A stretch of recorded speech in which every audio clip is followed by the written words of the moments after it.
Wanted to do a quick continuing education just on all the plugs we have in here. I know there's a lot going on with the plugs, and we've had some new things that plug in added. Just wanted to do kind of just a continuing education just on that. Right here, the stuff that plugs in here, and a lot of it's labeled. I need to relabel some, but this is a salt stop pump. It runs the pump that flows the water in here to keep the salt dissolved and keep everything moving.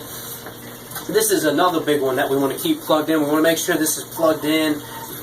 We may turn it off sometimes on water changes if we need to and stuff, but this is another big one that has to stay plugged in. It runs the heaters that keep the water heated, so we want to keep that plugged in.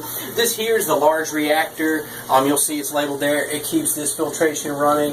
We have our main pump here, which we will be putting in a new one here soon. Well, that's the pump that runs the water from the sump back into the actual aquarium, that big one right there. Then we have right here, let's see here, that's the chiller, which is this. Doesn't click on that much anymore, but we have it, so we're going to keep it in case it needs to click on to back up a heater that may short out.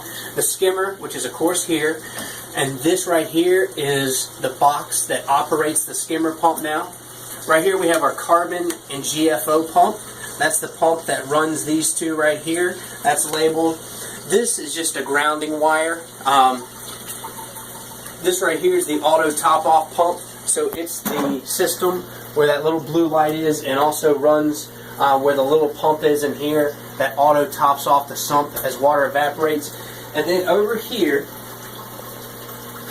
this right here, the power heads, it also runs to this here. This is the backup battery to the power heads. This backup battery will keep the gyres, the power heads running if we lose power, which keeps the water oxygenated. This right here, you want to keep that plugged in and turned on at all times.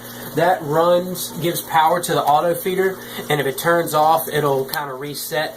That's just kind of a quick update on some of the plugs, just in case. And again, if you ever have questions, just give us a holler. We appreciate you. Thanks.